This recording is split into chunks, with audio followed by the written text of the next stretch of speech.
ये तो छोटे भाई की तरह ही था, मेरे साथ फ्लाई भी किया था इसने।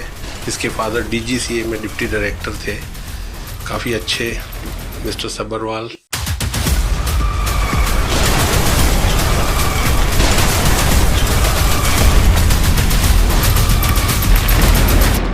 एयर इंडिया विमान हादसे में 250 से ज्यादा लोगों ने अपनी जान गंवाई है। अब देश के जहन में कई सारे सवाल उठ रहे हैं कि आखिर उस विमान हादसे की वजह क्या रही होगी कि एक झटके में जो लोग अपने घर परिवार से दूर लंदन जा रहे थे और अचानक से विमान जो है वो एयरपोर्ट जो अहमदाबाद का उसके बाहर निकलते ही अचानक से वो विमान क्रैश कर जाता है। इस पूरे मसले पे बात करने के लिए हमारे साथ हैं कैप्टन एनके बेरी साहब, जिनके पास 10,000 घंटे से ज्यादा फ्लाई आवर का उनके पास अनुभव है और एक वक्त में जो है इन्होंने एयर इंडिया के फ्लाइट को इन्होंने उड़ाया है। हमारे साथ बात करने के लिए मौजूद हैं। सर, ये बताइए कि क्या कुछ वजह रही होगी सर, जिस तरीके से हमने अपने 2 जांबाज पायलट खोए, इतने क्रू मेंबर हमारे अपने लोग खोए हैं और जो बच्चे जो मेडिकल की तैयारी कर रहे थे उनको भी हमने खोया। पूरे देश इस वक्त सर गमगीन है। नमस्कार। सबसे पहले तो मैं संवेदना व्यक्त करता हूँ जाने वाले लोगों के लिए। भगवान उनकी आत्मा को शांति दे और उनके परिवारों को इतनी शक्ति दे कि वो संभालें अपने आप को, और देश का तो बहुत बड़ा नुकसान है। और मैंने करीबन 20,000 घंटे के करीब जहाज उड़ाए हैं और एयर इंडिया में 30 साल की नौकरी की है। उससे पहले मैं बीएसएफ में भी नौकरी की है और जहाज ही उड़ाए हैं। तो ये तो छोटे भाई की तरह ही था, मेरे साथ फ्लाई भी किया था इसने। इसके फादर डीजीसीए में डिप्टी डायरेक्टर थे, काफ़ी अच्छे मिस्टर सब्बरवाल। तो मुझे आज भी याद है, ये लोग दिल्ली में रहते थे, फिर शिफ्ट हो गए बॉम्बे। ये जहाज़ के बारे में मैं बताऊं, ये अच्छा जहाज़ था ड्रीमलाइनर, पर कोई टेक्निकल फॉल्ट हुआ है, या तो इसके दोनों इंजन फ्लेम आउट हुए हैं, वो बिकॉज फ्यूल कंटेमिनेशन भी हो सकता है, इलेक्ट्रिकल फॉल्ट भी हो सकता है, कुछ ना कुछ ऐसी कारण से ही ये जहाज नीचे गिरा है। क्योंकि देखने में जब ये क्लाइम फेज में था, उसके बाद पावर नहीं थी, तो इसलिए कैप्टन सब्बरवाल ने विंग्स दोनों मेंटेन रखे और वो धीरे धीरे नीचे एकदम फायरबॉल की तरह गिरा जहाज। एक सवाल ये है सर कि जिस तरीके से अचानक से जब रनवे से जब टेक ऑफ करता है फ्लाइट और अचानक से उसका इंजन जो है उसका जोर लगाना अचानक से कम हो जाता है, वो धीरे धीरे करके नीचे गिरना शुरू होता है और धम से नीचे गिरता है, तो ये क्या स्थिति रही होगी? क्योंकि यह भी जानकारी मिली कि मे डे मे डे मे डे करके वो चिल्ला रहे थे वो, तो ये सब जरा समझाएं सर। मे डे तो सबसे ऐसा हमारे फ्रेज है जिसके अंदर कि अब जान को खतरा है, इसके लिए मेडे और अर्जेंसी के लिए पैन मैसेज देना पड़ता है। तो उसने मेडे इसलिए दिया कि उसको लगा कि अब बचना मुश्किल है, क्योंकि दोनों इंजन ने पावर छोड़ दी, फ्लेम आउट हुए लगता है। अब ये क्या कारण है, ये DFDR निकालने से पता लगेगा। डीजीसीए उसको देखेगी और कॉकपिट वॉइस रिकॉर्डर निकालेगी। DFDR जो है डिजिटल फ्लाइट डाटा रिकॉर्डर, उससे आपको काफी पता लग जाएगा। वैसे आपके अनुसार क्या लगता है, क्या कुछ वजह रही होगी? क्या इस तरह के हालात कभी आपने भी लाइफ में एक्सपीरियंस किया है, जिस तरह से आपको 30 साल का अनुभव है? तो हमारा एक बार इंजन फायर हुआ था मस्कट में एयरबस 310 का, तो हम तो वापस लैंड कर गए थे। और एक बार हमारा जंबो जब मैं फ्लाई करता था तो टोक्यो में उसका टायर बस्ट होके विंग्स में लगा, उससे सारे हाइड्रोलिक सिस्टम के पाइप थे वो फट गए।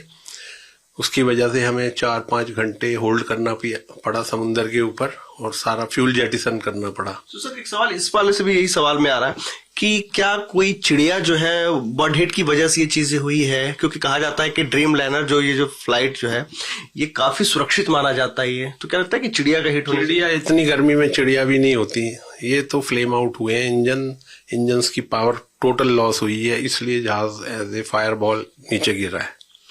यह भी कहा जा रहा है, कई लोगों का कहना है कि अगर वहां पे अगर इस तरह से भीड़ वाली इलाका नहीं होता, अगर वहां बिल्डिंग नहीं होती, अगर कोई खाली मैदान में अगर विमान गिरा होता या खुली सड़क पे गिरा होता तो शायद इतना बड़ा हादसा नहीं होता। इतनी बड़ी वो तो नहीं, जब फायर बॉल की तरह गिरा है तो इतना फ्यूल है, 50-60 हजार किलो फ्यूल कम से कम होगा मेरे हिसाब से। 1.25 लाख 1.25 लाख किलो, जो भी किलो किलो में हम लोग करते हैं, तो इतना फ्यूल आप सोचो, एकदम जब इम्पैक्ट से गिरेगा तो उसमें तो फायर होगी, फिर बचने की उम्मीद बहुत कम है।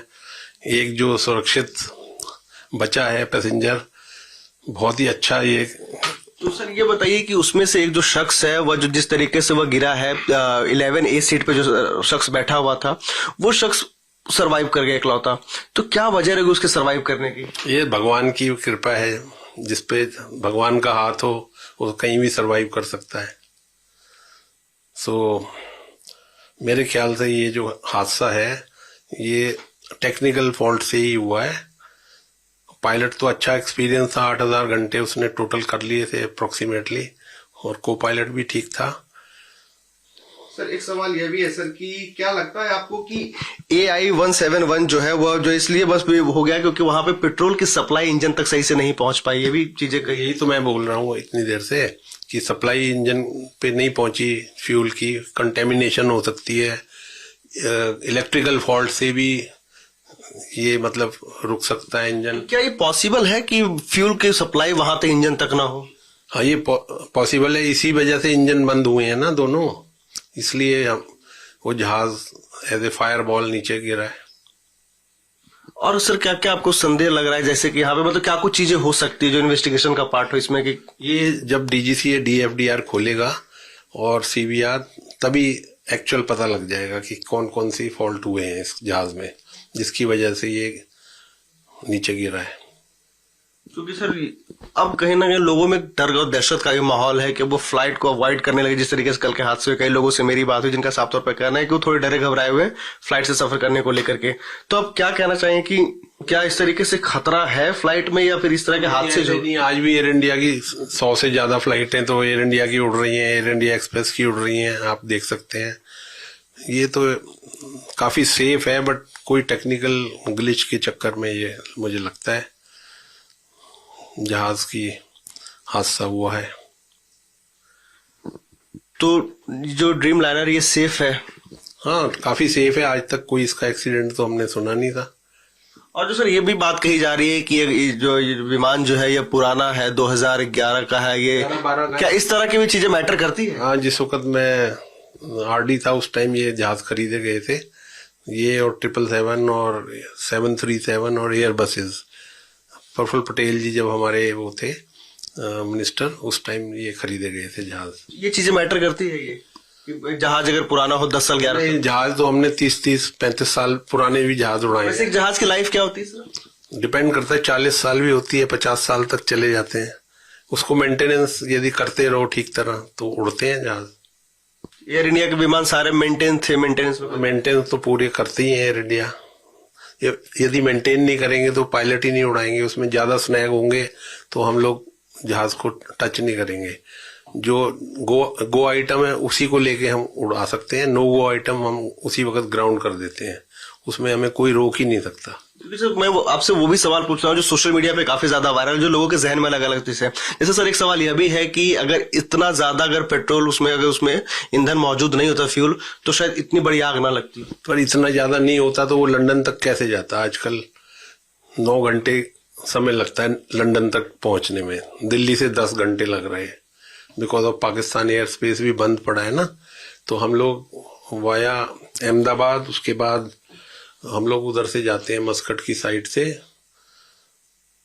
अफगानिस्तान होते हुए फिर आगे निकलते हैं, तो इसलिए लंबा रूट हो गया हमारे लिए। यानी कि सर जितने भी आपने हादसे की वजह बताया स्पेकुलेशन, उसमें एक यह भी माना जा सकता है कि पेट्रोल जो है वो फ्यूल उसके शायद उसके इंजन तक नहीं पहुंच पाए, इस वजह से वो प्रेशर जो है दोनों इंजन नहीं उठा पाया, जिसकी वजह से वो इस तरह के हादसे हो सकते हैं। मतलब वो जो इंजन हैं उसको दोनों इंजन फ्लेम आउट हुए हैं जो लग रहा है, जिसकी वजह से एकदम जहाज नीचे आया है। और तो मुझे कोई इसका वो लग नहीं रहा, बिकॉज नोज भी बिल्कुल ऊपर थी और स्पीड मेरे ख्याल फिर मेंटेन नहीं कर पाया, फिर स्टॉल ही हुआ है वो जहाज।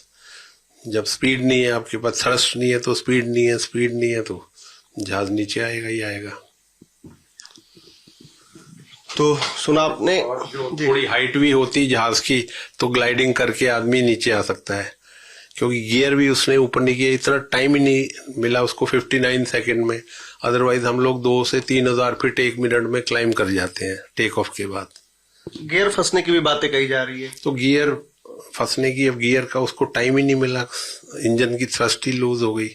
उतनी थ्रस्ट थी जितनी शुरू में टेक ऑफ के टाइम थी, उसी से जितना ऊपर जा सका वो गया। यानी कि 59 सेकंड में ये सारी चीजें हो गई। हाँ, सारा कुछ 59 सेकंड में। और उसी दौरान ये मेडे वाले जो स्थिति, मेडे, तभी कैप्टन ने मेडे बोला है, मेडे मेडे मेडे। और थ्रस्ट लॉस जो मुझे सुनने में आया है। तो सुना आपने, कैप्टन इनके बेरी साहब हैं जो एयर इंडिया में भूतपूर्व में जो है उसके पायलट भी रह चुके हैं। 20,000 घंटे से ज्यादा का इनका फ्लाइट एक्सपीरियंस है। साथ ही साथ जो है 30 सालों से इन्होंने जो है एयर इंडिया में इन्होंने अपनी सेवाएं दी है। इनका साफ तौर पे कहना है कि इन्होंने अपने एक छोटे भाई जैसे एक शख्स को भी खोया है जो उसके पायलट थे। दरअसल वो इनके को पायलट रह चुके हैं एयर इंडिया में एक दौर में। और साथ ही साथ इन्होंने बताया कि इंजन फेल होने की वजह एक यह भी हो सकती है कि पेट्रोल जो है, जो फ्यूल जो है वह इंजन तक सही तरीके से नहीं पहुंच पाया, जिसकी वजह से उसका प्रेशर जो है वह उस पर पड़ा है और इंजन ने जो है वह जोर लेना बंद कर दिया, जिसकी वजह से इस तरह के हादसे हुए। बाकी जो जांच हो रही है, जांच के बाद पूरी रिपोर्ट क्लियर होगी।